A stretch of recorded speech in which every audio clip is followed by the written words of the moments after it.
Family WhatsApp, কেমন আছো তোমরা সবাই? আশা করছি তোমরা সবাই অনেক ভালো আছো। আমি অনেক ভালো আছি।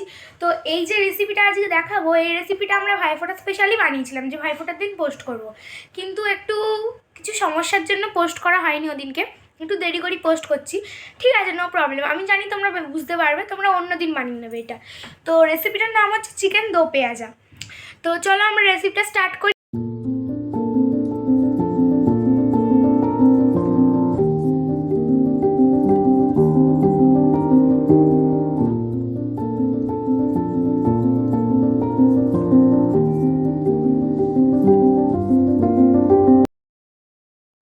ফার্স্টে আমি এখানে টক দই নিয়ে নিয়েছি, চিকেন নিয়ে নিয়েছি 500 গ্রাম, পেঁয়াজ নিয়ে নিয়েছি, পেঁয়াজটা কুচিয়ে নিয়েছি, দইটা ফেটিয়ে নিয়েছি নুন দিয়ে একটু, তারপরে নিয়ে নিয়েছি ধনেপাতা, ক্যাপসিকাম, টমেটো আর পেঁয়াজ, ওগুলোকে আমরা কেটে নিয়েছি, চপ করে নিয়েছি। তো এবারে আমরা নিয়েছি আর একটাতে টমেটো পেস্ট। এই মশলার মধ্যে রয়েছে নুন, হলুদ, ধনে গুঁড়ো, জিরে গুঁড়ো, গরম মশলা আর লাল লঙ্কা, মানে যেটা কাশ্মীরি লঙ্কা আমরা বলে থাকি। এবারে আমরা ওই মশলাগুলো ওই ফ্যাটানো দইয়ের মধ্যে দিয়ে দেব, ওইটা ভালো করে মিক্স করে নেব। এবার আমরা মিক্স করা আমার হয়ে গেছে, মিক্স করে নিয়েছি আমি।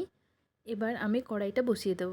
কড়াইতে তেল দিয়ে দিয়েছি, তেল গরমও হয়ে গেছে প্রায়। এবার আমি তাও একবার দেখে নেব গরম হয়েছে কি না। গরম হয়ে গেছে। হ্যাঁ, এবার আবার পেঁয়াজ কুচিটা দিয়ে দিলাম। পেঁয়াজ কুচি দিয়ে এবার একটু নেড়ে নেব, নাড়াচাড়া করে নেব।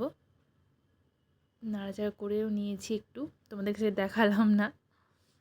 আদা রসুন পেস্ট দিয়ে দিলাম, লঙ্কাও নিয়ে নিয়েছি, মানে আদা রসুনের সাথে লঙ্কার পেস্টটাও দিয়ে দিয়েছি। এবারে নাড়াচাড়া করে নেওয়ার পর টমেটো বাটাটা আমরা দিয়ে দেব। টমেটো বাটা দেওয়া হয়ে গেছে অবভিয়াসলি, একটু আবার নাড়াচাড়া করে নেব। নাড়ানো হয়ে গেছে, এবারে চিকেনটা দিয়ে দেব একসাথে পরপর। চিকেনটা সব দিয়ে দিচ্ছি, দেওয়া হয়েও গেছে। একটু ঢাকা নেড়ে নিয়ে তবে ঢাকা চাপা দিয়ে দিলাম। ঢাকা দেওয়ার কিছুক্ষণ পর এবার খুললাম, খুলে নিয়ে দেখতে পাচ্ছ তোমরা সবাই বেশ একটু তেল ছেড়ে দিয়েছে মশলা থেকেও, প্লাস চিকেনটাও প্রায় সেদ্ধ হালকা একটু হয়েছে। এবার যে মশলাটা দইয়ের সাথে ফেটিয়ে রেখেছিলাম সেটা দিয়ে দিচ্ছি, ওটা এবার দিয়ে একটু নাড়িয়ে নেব। এবার একটু নাড়ানো হয়ে গেছে, তো আবার ঢাকা দিয়ে দেব। আবার ঢাকাটা খুলে নিচ্ছি। চিকেনটা প্রায়ই আমার হয়ে গেছে 80%। চিকেনটা একটু নাড়িয়ে নিচ্ছি, কালারটা খুব সুন্দর এসছে, আমি নিজেই অবাক হয়ে যাচ্ছে এত সুন্দর কালার এসছে দেখে, খুব সুন্দর স্মেলও এসছে। এবার ওই যে টমেটো, কাঁচা লঙ্কা, ধনেপাতা, পেঁয়াজ ওগুলো যে কেটে রেখেছিলাম ওগুলো এবার দিয়ে দেব, দিয়ে দিলাম। এবার আস্তে আস্তে নাড়তে থাকবো, যাতে নাড়লাম, নেড়ে নিয়ে এবার 10 মিনিটের জন্য ছেড়ে দেবো ঢাকা দিয়ে। ঢাকা দিয়ে ছেড়ে দিয়েছিলাম, 10 মিনিট বাদে চলে এসেছি। তো ধনেপাতা দিয়ে সার্ভ করে নেব। চিকেনটা পুরোই রেডি হয়ে গেছে, এবার গ্যাসটা অফ করে নামিয়ে নেব। আমার চিকেন রেডি। নমস্কার, আজকের রান্না এখানে।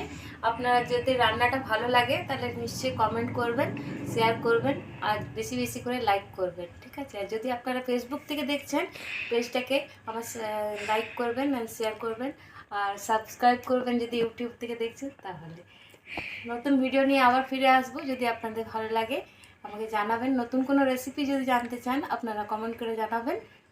ভালো লাগবে, আপনারা সবাই ভালো থাকবেন। তো তোমরা মায়ের রান্নার ভিডিওটা তো দেখেই নিলে, আর তোমাদের ভিডিওটা ভালো লেগেছে, আর তোমরা ভিডিওটা দেখে অবশ্যই বুঝেই গেছো যে আমাদের ভয়েস ওভার দিতে একজন নতুন মেম্বার এসছে। তোমার যদি ওকে খুব ভালো লেগে থাকে তাহলে অবশ্যই কমেন্টে আমাদের জানাবেন যে ভয়েস ওভারটা কেমন লেগেছে। যদি ভালো লেগে থাকে তাহলে অবশ্যই লাইক করবে। তো বাই।